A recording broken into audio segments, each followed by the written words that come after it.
Hello, welcome to another episode of the Evoke cast. My name's Larry Goldie, and I'll be your host this week. And joining me today is my friend and colleague Ian Nicholson. Hey Ian is everybody. Ian's an internationally certified IFMGA mountain guide. That means he has finished his certification in the alpine, rock, and ski guiding disciplines through the American Mountain Guides Association. He's currently a member of the A.M.G.A National Instructor Team, working on courses and exams. He has done a lot over the years in a variety of fields. He's worked as a professional observer for the Northwest Avalanche Center for 5 seasons.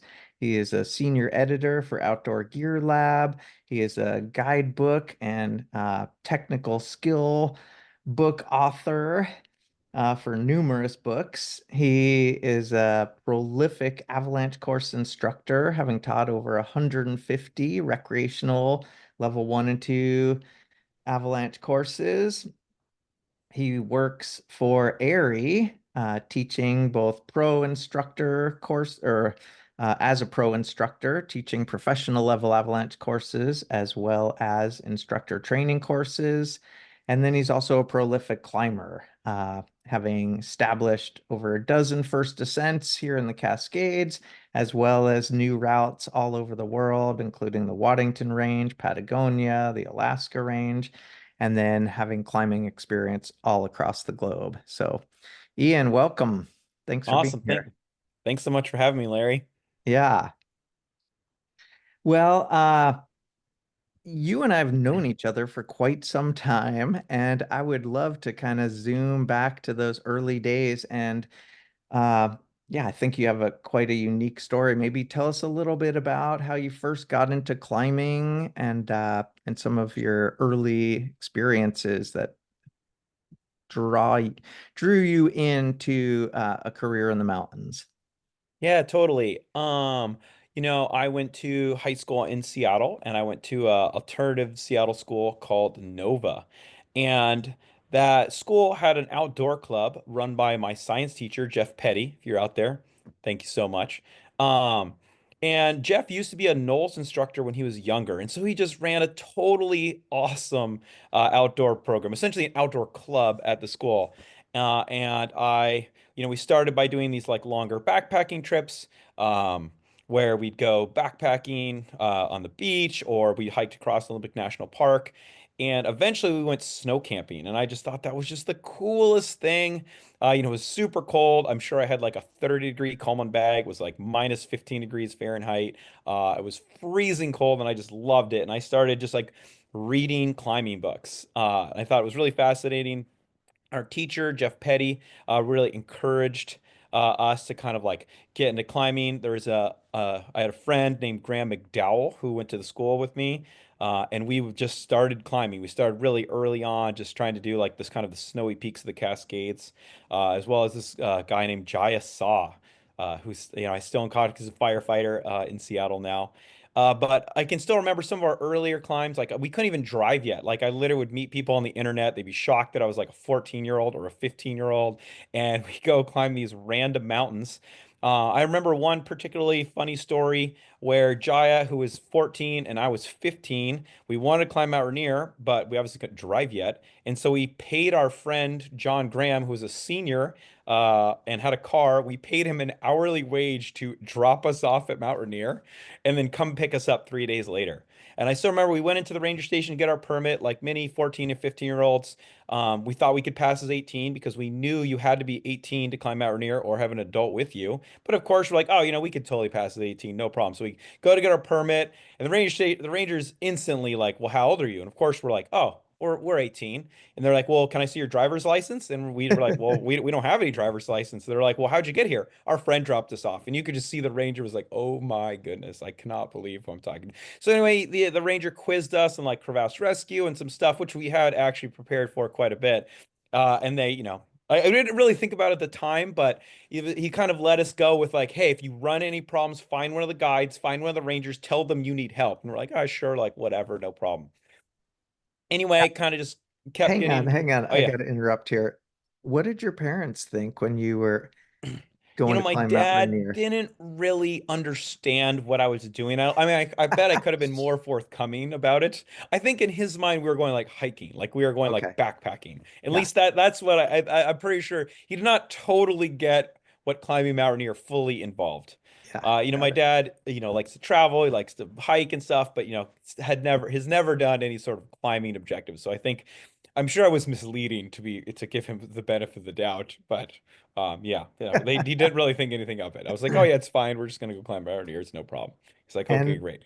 yeah, how'd the trip go? Did you guys pull it off? We totally did pull it off. It was obviously at the time, it was like a 15-year-old. I was like super tired, but I just thought it was so cool. Yeah. Anyway, I was still, it definitely had a deep impact on me. And then yeah, just the more. We climbed. We certainly kind of started more from the mountaineering side, and then in Washington, I quickly realized there's only so many mountains you can climb without needing to rock climb as well. So I kind of started rock climbing. And around that time, I started working at the North Face store in Seattle, and I met who would actually go on to become another good climbing partner of mine, Graham Zimmerman. And he's gone on to win like the PLA Door and things like that. But I remember we met working at the North Face store together and just being like so stoked to just like get out climbing. And a lot of my early adventures were with climbing with both the Grahams and myself. Okay. And we did a Yeah. lot of adventures together, including we went on a trip to like the Canadian Rockies, and we stayed at Steve Swenson's house, which was like totally otherworldly. And it's Yeah. cool that Graham would go on to climb with Steve Swenson quite a bit. Yeah. Anyway, that kind of takes me. So I got into more climbing. And then when I was like 18, I was getting ready to go on a trip to the Alaska range. And I'm like, oh, I should probably take an avalanche course. And so in the North Face store was a bulletin for North Cascade Mountain Guides. And I was like, oh, well, this is perfect. Like, I should go take an avalanche course from North Cascade Mountain Guides. And I, signed up for the course, drove over to Mazama in like, my 1983 Toyota Corolla. And my plan was it seemed very reasonable to me as someone who lives on the west slope of the Cascades to just sleep in my car, like no big deal. And I drive over to Mazama and I spent the first night in the car and it was like 5 degrees or 3 degrees out. It was ridiculously cold. Anyway, Larry, you were the instructor, which I think is just so awesome for me because I very clearly remember this entire course, like start to finish. I remember after the first night before our field day, you just announced without even like just to be nice, like, hey, this kid's sleeping in his car. Like, anyone have any space? For him. And this couple was like, "Oh yeah, he can totally crash with us, no problem." Which I remember being incredibly grateful for, because certainly Nice. was far better than sleeping. And that was like definitely an early like that was probably there's like kind of three things that I feel like were like really inspirational to me to become a guide. And taking that avalanche course from you, Larry, was certainly a huge one because I'm like, wow, this is like pretty cool. Just like loving the course, watching what you're doing. I'm like, wow, this seems like quite cool. Like this could be something I want to do. Wow. Um, some other things that kind of inspired that too, just like towards the mountain guide path. I was also like kind of around that same time, 17, like that summer before that, I was like 17, not quite 18 yet. Right after I had gotten my car, like, most psyched climbers within a couple days, I'm like, oh, I should drive to the Tetons and go climb the Grand Teton. So we drove to the Tetons and went and climbed the Grand just via the Owen Spalding route.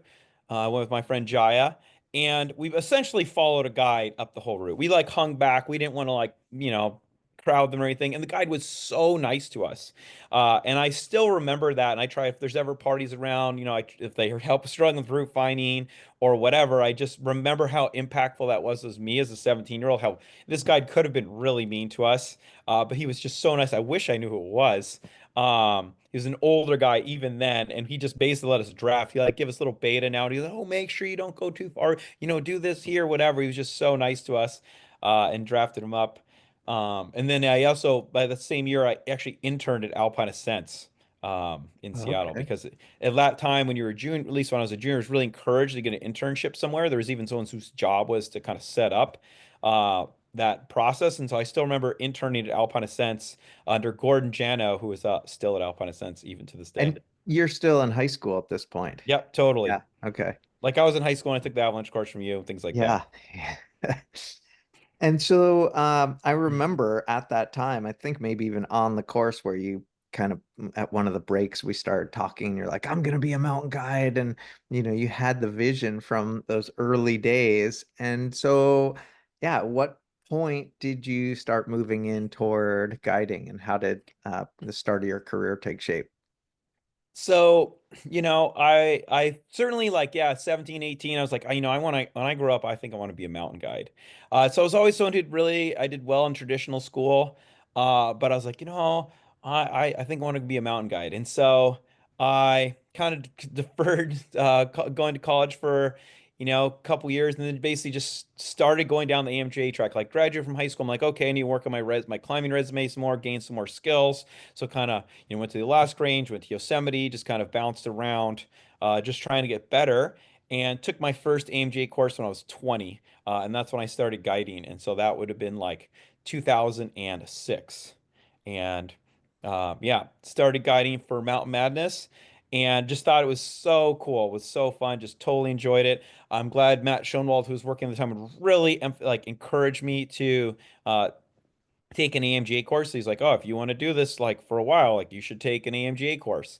And so I did, and I remember kind of going into it as like, a punk 20-year-old being like, oh yeah, like whatever, this is cool. Like I've been climbing a while, just thinking I kind of knew it all. I And know I all this. remember, yeah, yeah, for sure. And then just being like literally at the end of the first day, being like, whoa. I don't know anything. And I still kind of keep that in my mind with all the A.M.G.A programs to teach. Not that I want to make people feel like they don't know anything, but just be like, whoa, there's like a lot of skills to learn. Like this is going to be really cool. Um, and so yeah, took that and then just basically got really hooked on it. Ended up getting rock certified in 2008, alpine certified in 2009, and then finished my ski certification in 2015. Okay, so yeah, because you weren't a skier when you started the program, right? No, no. In fact, I don't know if you probably don't remember this part, but I snowboarded all through high school. And so I actually took that avalanche course on a split board. But Nice. basically, right after that, that was basically, I was like, okay, seems like I should start skiing.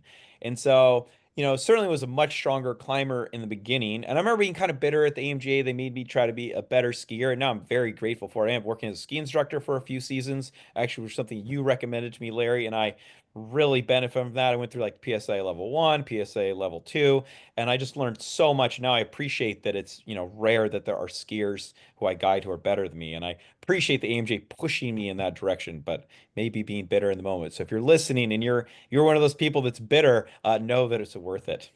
I'm Well, certainly grateful. yeah, no, I think it's so different, the climbing and skiing world in as it relates to guiding, because as a climber, it's pretty straightforward when you look up at a pitch or a route and you're like, oh, I can't lead that. I'm glad I have a guide with me. Whereas in the skiing world, it's not uncommon for us to ski people with people that have incredible movement skills, and that they can be far stronger skiers than we are, which essentially never happens in the climbing world. It's super rare to guide someone who's a better climber than their guide is.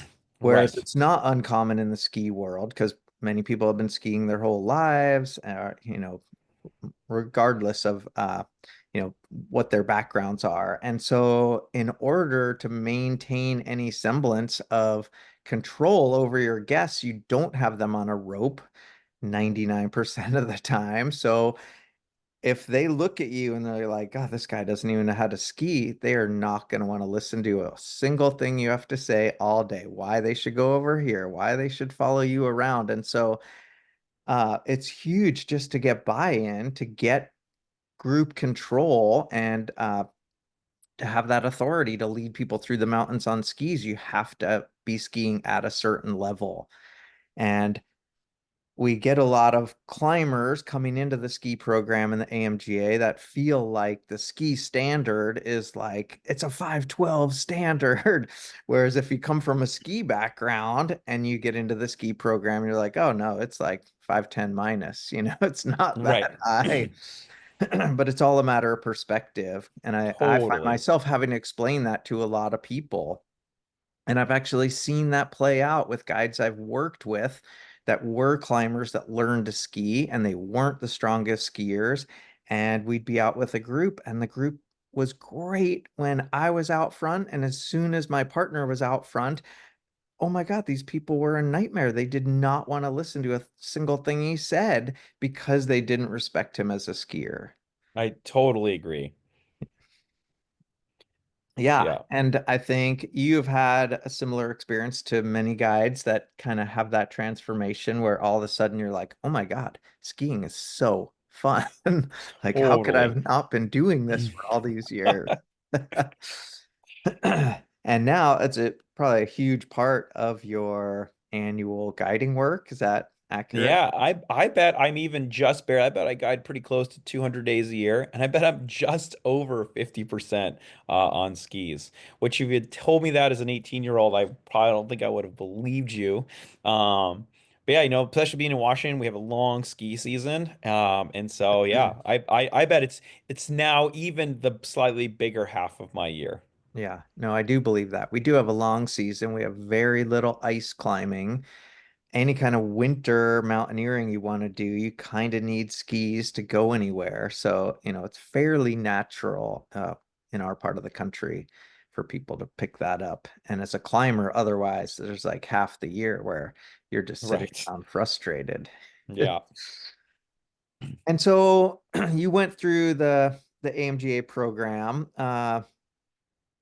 Tell me a little bit about sort of your experiences there. Did you feel like it was pretty easy, straightforward process, or did you have some trials and tribulations like most of us have? I mean, I don't think anyone, I think it's such an involved process. I think it'd be hard for someone to just like kind of just coast through the whole thing. I certainly went to the rock and the alpine early or much earlier because I had so much more experience, kind of alpine and rock guiding. At least at that time, I certainly identified more as a climber, and had a far more kind of like worldly climbing experiences than skiing. But even then, like, I went through the rock program pretty, still kind of, in the I feel like there's kind of two genres of the AMG, or there's probably more, but certainly in the kind of the older school where maybe education or providing a great client experience was not the priority, which was, which is now, which is great. And it was more about just like kind of proving yourself and just trying to be really fast. Like, you know, certainly like when I went through my rock exam was still the era where like, a third to half the people didn't pass was like normal. It was also still the generation where a lot of people could still skip through, but I almost probably luckily did not have enough guiding experience to be able to skip that first course, so I was forced to take it, which is in retrospect is good. I also like kind of looking back on my rock exam and my time in the rock and the alpine and thinking how much more like client care is a big deal now. And I think like the whole A.M.G.A product is like the skills they provide is so much better now than it was a decade or 15 years ago. Like when I went through the whole rock program, there was not even a discussion about ever caterpillaring something because it would be more fun. It was all about speed, and efficiency. It's certainly just like kind of safety things. Like when I took my rock exam, no one extended their rappels. Like you to put your belay device was on your harness and your third hand was on your leg loop, and belay extensions were something that was like for your clients. So it's just interestingly how things have changed, and I think certainly for the better. Like people are not only more skilled with techniques that just kind of make sense, but they're also just geared towards providing like helping guides not only provide a safe experience, which is I feel like the obvious one, but just by like a really giving people tools to provide a really good experience. And for me, like a big part of why I love guiding, and people often ask like, oh, why did you get into guiding? Why do you like guiding? I think a lot of people, myself included, get into guiding because they love climbing or they love skiing. But I think you stay in guiding, or what makes you the difference of having a career in guiding is you get like honest rewards from people having fun, like helping them achieve their goals or just having cool experiences with people in the mountains.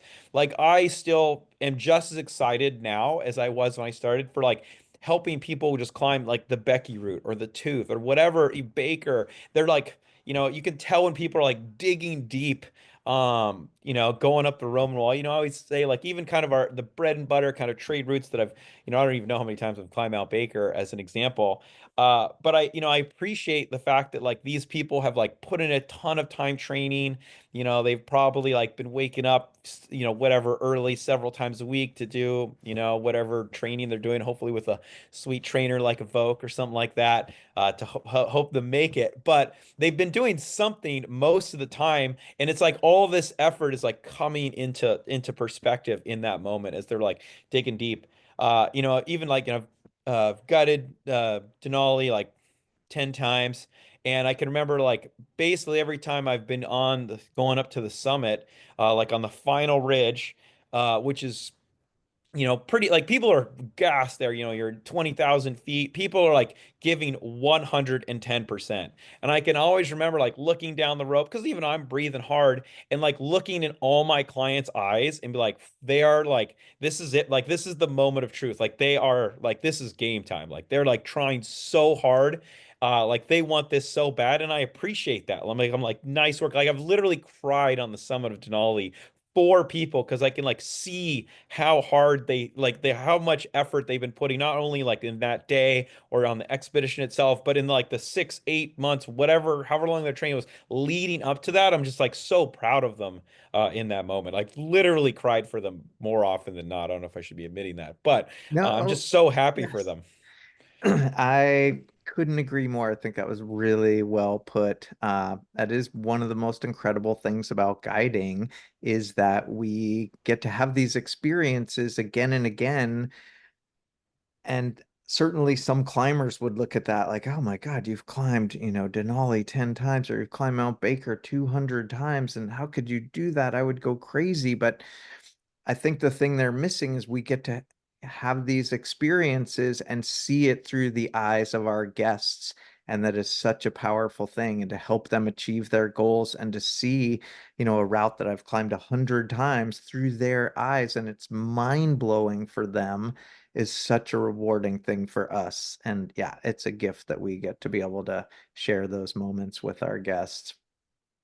Totally. One more story. You can cut this out if I'm talking too much. But another one that I share often, I think I've probably told you this, Larry, at some point. I definitely like early in my guiding career, I had this like or not early, but kind of the middle of my guiding career. Certainly felt that a bunch, but I feel like if I had to have a moment that epitomized it quite a bit, I was climbing with this person I've guided a bunch of times, a lawyer in Seattle named Dan Whitmore. And I forgot what we had done, but we had a long day. We got back late, and he was carrying the rack down. He just forgot to give it to me. I had the rope, and he's like, "Oh, like, can you just come pick it up my office?" I'm like, "Oh yeah, like no problem. I'll just come pick up my rack from your office." So, I drive to his office like the next day or two later, whatever it was, and I walk in, and there's like a long hallway going to his office. And as I walk down the hallway, and I've climbed a ton with Dan over the years. Like I bet we've climbed like over like 30 mountains together. We've climbed a lot of different peaks.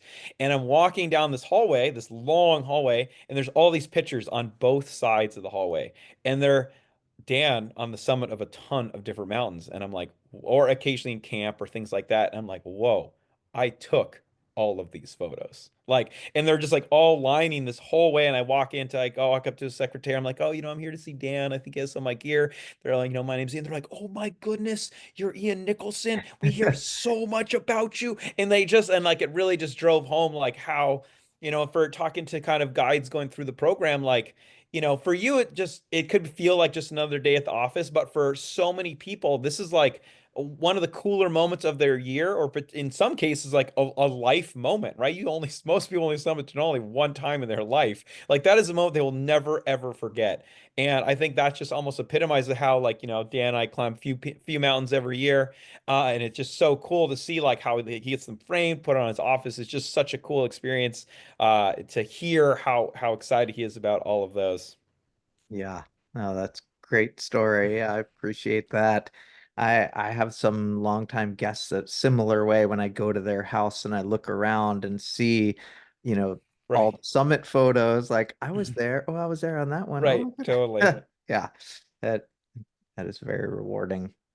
So, Ian, now you kind of divide your time between guiding and teaching guides courses. How big a part of your annual work is instructing on A.M.G.A programs, would you guess? Ooh, I bet pretty big. I bet like not quite 50%, but not far from it. I Yeah. bet like teaching A.M.G.A courses is like somewhere between 40 and 50% of my total days for the year. So I do quite a few courses. I bet I average between like 7 and 11 courses a year, kind of Wow. depends. Yeah. So quite a That's few. a lot.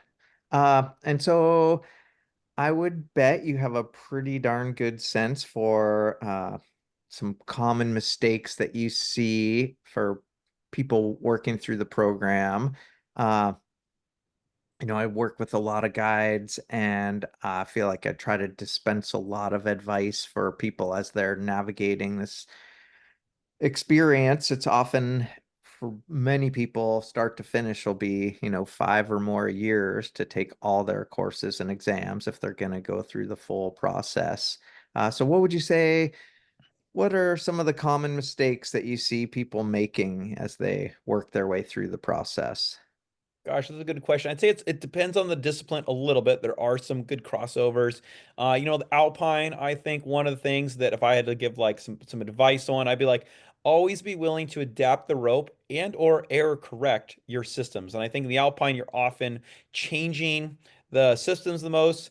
I don't like how it sounds say you're operating with the slimmest margins because I mean it's kind of true, but I want to say you need to maintain your margins for sure in the Alpine and you should not compromise them because you have less kind of like buffer naturally built in. So I think being willing to adapt your rope systems to match the terrain and your client and the conditions, um, and changing it if your first plan didn't work, like being quick to error correct, I think is like some of the best advice for the Alpine. Like just being really adaptable. And as a result, to be really adaptable, get really, really fluent to adapt those techniques. Like one of my favorite things for people who've taken basically Alpine programs for me at any level have probably been subjected to this at some point where I time them like dropping through, like untying, dropping three coils and retying in.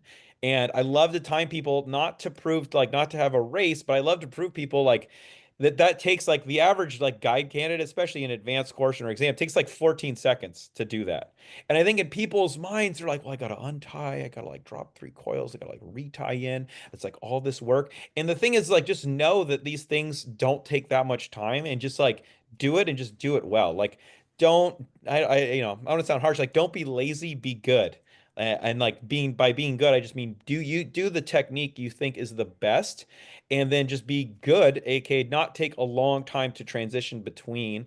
And I think most candidates show up even at the exam level. They're generally pretty fast to go to Caterpillar, to put more rope in the system, to move people around on the rope. And I think sometimes people like it's almost like it's like mental. It takes more energy in their mind thinking about it than it actually takes to execute. So get used to like just recognizing the terrain, or changing if you didn't like it and just adapting to it. Yeah, that is actually a great piece of advice. I think one of the goal as instructors for the AMGA is to get guides competent enough to where they can make those changes really quickly so that we're trying to remove the inertia from being willing to do it. And I think I find myself saying it all the time as well. It's like you're often just being lazy when you don't want to change your rope system, even if it's not ideal for the situation, because as you say, it's quick and easy to do. One other thing you said that I found I just want to highlight a little bit is changing the rope system for the terrain, the conditions, or we forget sometimes for the client, right? So Definitely. a certain piece of terrain you might guide differently just because of the people you're with. And I think sometimes people overlook that idea that, yeah, there's no solution that works every time because conditions change, the route changes, and the people you're with change all the time. Yeah, totally. Yeah, I mean, certainly, yeah, clients, or yeah, and I think Larry, just something you said, one of my favorite kind of sayings that I also love to say to a lot of folks on those courses, if you're always doing the same thing, or you're always you're always using a certain technique on a piece of terrain, then you could be doing something better at least some of the time, because Yeah, there's no technique that's always the best every single time for every condition, client, etc. So. Just yeah, because you've always done it, just because you've always done something in a certain place doesn't mean it's always going to be the best thing. yes, agreed. Well, I know you currently you work in all the disciplines. Yeah, what would you say to the skiers out there? What are some of the common mistakes or the sort of sage pieces of advice that you would share with someone that's going through that process? Gosh, the skiing, I think it actually the skiing is like almost like when I even all the way at the highest level, like just really get super good at your those foundational ski guiding skills, like track setting, like the ability to set a really pleasant angled track. Um, I something like 12, 14 degrees, like barely like feels barely uphill. And being able to do that well and avoiding kick turns, like that takes some skill. But if you've guided a lot of real clients, you know the incredible difference it makes. I always think like a good example is like you're at a hut for a week with clients, right? You're like touring out of a hut. And if you do a bad job, those people might only ski like 2,500 feet a day, 3,000 feet a day. But with a really good track, that exact same client, that exact same fitness level can ski like 5,000 feet. And that's literally coming down to the guide. Like I always think the first thing is like that track setting, like that's the top rope of the ski guide. That's how you get your client up there by doing a good job. By, a relatively long angle track, avoiding unnecessary kick turns, an efficient track. It's obviously shouldn't be too flat either. Um, and then just good down guiding skills, having a good sense to how to break up a pitch. That's not only where the client enjoyment comes in, like that's how their direct experience of like, oh, I'm having fun with my guide because and part of that is nailing the descent, like starting like picking good spots to regroup that are good for the group. Getting as much fall line skiing as you can for the situation. Uh, you know, and all these types of things, and just recognizing how to adapt that. Maybe you have some clients who haven't skied as much recently, so aren't as strong. So you need to break it up more frequently because, their quads are on fire, so they're not actually enjoying the second half of the run. They're just like trying to survive. Or maybe have some folks who ski a lot and are going to enjoy those and really adapting those down pitches to their their clients. And it's easy to get into like obviously you want people to be able to put the avalanche problem in the terrain and find the best snow and like all those kind of things. But I think a lot of folks that I think still can use some gentle refinement even at the exam level is those classic skills because they actually take it doesn't take forever to get respectable at them, but to really be like super good where you're just nailing it nearly every time, like that does take skill. And I think it takes you to continuously be aware of like, all right, like am I nailing this? Like, how is it? And just really reflecting back on your guests and being willing to adapt it for them. And obviously, the conditions, right? You've got rougher conditions. You're probably going to have to stop shorter or probably should, and things like that. Yeah, yeah, well put. I know one of my favorite things when I'm ski guiding is to get to the top of a long climb and have people go, "Oh, are we here already?" Oh, yeah. Because they've just been Love chit-chatting that. on the track and they've hardly noticed the fact that they were climbing uphill the whole time. I remember my very first A.M.G.A course, one of my instructors, this kind of crusty old Swiss guy, said, he said, Larry, the client, no, he said, the clients, they don't waste any of the time. It is the guides that waste all of the time. And, I, I'm looking at him like, what? That makes no sense. Like, you obviously haven't been out with my people. And it literally took me years to figure out what the message behind what he was trying to tell me was. But what he wanted to convey was if you have a guest that is gassed out climbing 2,500 feet over the course of a day, it's not because their fitness is poor. It's because you didn't set an efficient up track. It's because you didn't give them breaks throughout the day. It's because you didn't go through their pack and make sure that they weren't carrying too much stuff, or you didn't make sure they were layered properly and so they weren't overheating. So his whole point was you always have to turn it back on yourself and look at like what could I have done differently to have set this person up for success? Oh, we didn't summit the peak. I chose the wrong objective for this person. It's not that they're too slow or not fit enough, but just this attitude of what could I have done differently and not trying to just push off the blame on somebody, being lacking the skills or lacking the fitness, but instead always looking at how could I have set this person up for success. And I feel like once I did figure that out, it was one of the most profound pieces of advice I've ever had in my guiding career that you could apply in almost any situation. Right. That is some really, there's some like, for a basic statement, there's like, that's like, you can take that and should take that pretty deep. Yes, agreed. Well, having known you for so long, Ian, I have to say one of the most fun things is to see your transition from being this kid who is so eager and enthusiastic, and you haven't lost any of that. But now you're a dad and a husband, and you're trying to balance life as a mountain guide and having a family. I know, having done that myself, it's not an easy balancing act. Mhm. And what are some of the ways that you've had to adapt your life to make that work? Ooh, that's a good one. No, it is. I mean, I certainly love having kids. I wouldn't trade it for anything in the world, but certainly, um, and you want to do things with them. You want to plan. Like I've coached every single season of my older son's little league team, for example, and I've coached several seasons of his soccer team. And my wife and I are quite heavily involved with programs at their school, and so you want to make time for that. And so it just really comes down to like prioritizing what you want. I do think, well, it's certainly harder. I'm not going to try to say that it's not. It just has made me much more focused on what I want. So for training, sometimes, my son wakes up for school at 7 o'clock in the morning. So if I want to go to the climbing gym, I'm like, no, I need it back. Or if I want to go for a run, I know I need to be back with a little bit of margin in order to do that. Or, both my younger son is in preschool, and so I have like a 3 hour window while he's in preschool and my older son to go and do something. Because, my wife and I, we kind of share the childcare between the two of us. So it's just sort of an epic scheduling kind of situation to try to figure out when we have our time. And when I see these windows coming up, where I have maybe a bit like a day to go out and do, to go do something I want to do, whatever that might be. Like I like get that all lined up like ahead of time. I'm like, okay, I call my closer friends who are going to be in town, or whoever, right? If I'm gonna Graham's coming up, or I go climbing quite a bit with like Tino Villanueva.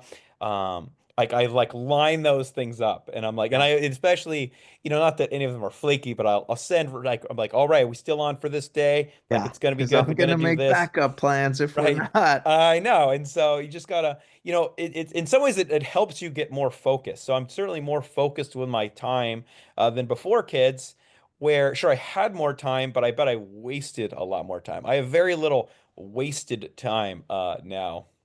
And Uh, do you find yourself traveling less for work or spending less time away from home now that you have kids?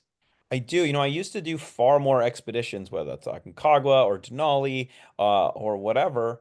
I used to go. I mean, I used to go to like the Alps for like a month in the spring every year, for ski guiding. I just don't enjoy being away from them. I still will do like week-long trips here or there to go to a hut or things like that. But I just don't enjoy it that much anymore. And because I don't enjoy it, I feel like I'm probably not the best guide. Like I did one Denali trip, my final one after my older son was born, and I just missed him a whole bunch. And it's not that I wouldn't go back. It's not that I didn't think climbing Denali wasn't cool.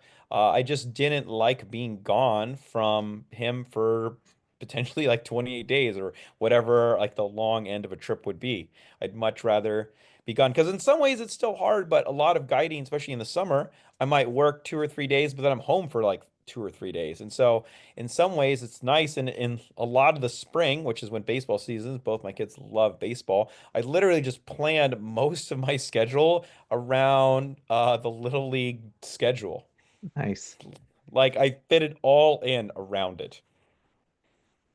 So yeah, I know it's that's yeah. something, yeah, I've modified in my guiding career since having a child, I have this kind of philosophy of when there's work at home, try to stay home. And you and I are lucky in that we do have a lot of work close to home where it can be day guiding or just gone for a night or two. And then I've tried to focus most of my time away, my traveling time in the shoulder seasons. and that's been really helpful. So yeah, stay at home Yeah, versus work at home. totally agree. Take advantage of as much day guiding as I can. And yeah, then just really pick and be picky about the trips away. Like if I'm going away, I want it to be something that I'm also quite excited about. And not just doing it just because. Yeah. So I know you stay incredibly active, but like we all are, you are aging. You seem like you're aging less than a lot of my friends, but yeah, what do you feel like you've had to adapt your training? I know for many years we've just relied on our work to keep us fit and we don't have to do a lot of auxiliary training, but do you feel like your training practices have changed since you've gotten older and maybe working a little less? Yeah, totally. I think I have this strong kind of belief, or at least, and who knows if it's the best one, but some training is infinitely better than no training. So, there's obviously this kind of like we all have this idea of what our ideal workout might be, and it might be like 2 hours and have all of these different things. And I certainly try to have that, but I accept that a lot of the times I'm just not going to get that. And so I might only get 40 minutes per se. And that's all I'm going to get. And so rather than just be like, well, I'm not going to have my complete workout, so I'm not just going to bother. I still take advantage of those 40 minutes or whatever it is and do as much as I can. Because even though it's not perfect, I still feel like doing something is and not being perfect is so much better than not doing anything. And that I think that is kind of a mantra I stick with. I'm like, oh, I can only go to the climbing gym or I can only do a run or whatever kind of workout I'm gonna do. I'd love to have like 2 hours, say, and I only have 45 minutes, but I'm gonna just do what I can for 45 minutes and just be like, all right, that's what I can do now, and that's still helping me move forward to stay in my to move me where I want to be. I think, and to some extent, I think that helps with injury prevention, just avoiding the peaks and valleys. I feel like a lot of folks that I know have been injured. It's like maybe they had a big break and they're just like working way hard to try to get back, like, quote, where they were. And, obviously we all aspire to be where we are at peak fitness, but I think I just also accept that there's gonna be times I'm a little fitter and maybe sometimes I'm less fit and just doing what I can and not just like getting frustrated with myself and just going full tilt. Um, for a shorter period of time. Like I kind of accept that I know there's gonna be some ebb and flow during the season. I mean, I do work in, I tend to run more in the fall. I don't run like the rest of the year. But I run the fall because it's kind of between alpine climbing season and ski touring season. I'm just doing less cardio. I live quite close to Discovery Park in Seattle, and there's like, 18 miles of trails in it. So do quite a bit of running in there. Um, and yeah, so I just trying to I fit in where I can, and I accept that it's not always perfect, but I don't let that affect my motivation. And I think that's hard. I definitely have some buddies who maybe even don't even have kids. Some of them do, where they're like, oh well, I can't go to the gym for 2 hours, so I'm just not going to bother. And I'm Yeah. like, well, I see that, but like, even doing something's so much better than nothing. Yes, agreed. Yeah, well, if you can't get to the gym, you can always jump on your hangboard for Totally, a yeah, while. Yeah. That's whatever something, you have time for. yes, at Evoke we talk about a lot, this idea of just consistency. Right. And Consistency beats like where consistency beats quality or something like that. Not that you should well, be quality or yeah, that you have your ideal, but like you're saying, if you can't squeeze in, an hour and 15-minute run, but you've got 45 minutes getting out the door and getting something done is going to be far better than nothing. And just trying to right. maintain that routine where you're using your body almost every day, other than the days that you really need to give it a break. I think you're right. It's going to increase your durability and so many aspects of your life, but especially, your overall fitness and your resilience when it comes to getting injured and maintaining fitness through periods where you're just so busy with other things. Yeah, and as I get older, I certainly feel myself like doing a lot more kind of classic injury prevention exercises, and that's something I feel like just helping to focus on that. I feel like and who knows, it's been effective so far, but you Yeah. know. I feel like I see it as more important. I definitely, not that I feel tweaky or anything, but I can tell I can't just like jump on and climb hard at the climbing gym or the hangboard I for sure warm up like way more than I used to. Yeah. Um, or whatever I might be doing. I definitely Yeah. warm up and yeah, injury prevention exercises. Yes. Well, yeah, you and I both work with a lot of these younger guides that don't realize that what they have now is youthful vigor. And I try to tell people, like, hey, this goes away. So the more you can develop these patterns and habits of just taking care of your body, whether it's warming up or some kind of, regular mobility practice, foam rolling, all these things that, you're gonna be doing in 10 or 15 years. If you start it now, you're gonna have a lot less problems by then. It's a hard way to make a living using your body, and you have to keep that body healthy. And I think for so many years when you could just do anything you wanted off the couch, you don't realize how important it is to kind of build those patterns in. Oh, Yeah, I mean, that's sort of the what advice would you give your 30-year-old self? And for me, that's like one of the biggest things is like, yeah, start building some habits now of taking care of your body because that youthful vigor goes away and it is a harsh reality when it does.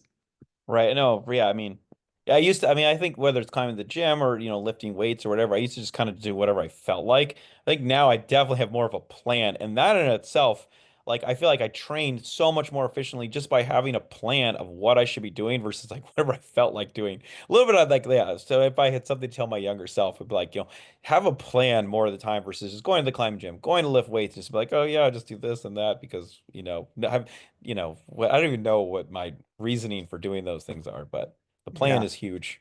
Yeah. Well, one thing that Scott always says, Scott Johnston, is that all training is exercise, but not all exercise is training. And Ooh, that's yeah, some good wisdom right that's there. something I think we try to share with our athletes is just that you do have to have a plan for your training to be effective. And so, yeah, random exercise can is still better than nothing, but if you really want to see some gains, there should be a plan involved there. So, Ian, you're busy guiding, you have a family that keeps you really occupied, but I know you've continued doing first ascents and you still get out there and get after it. Do you have any personal goals on the horizon? Yeah, uh I need to think of which ones I want to share publicly here. Because, Yeah, I always no, have a few first ascents in the works.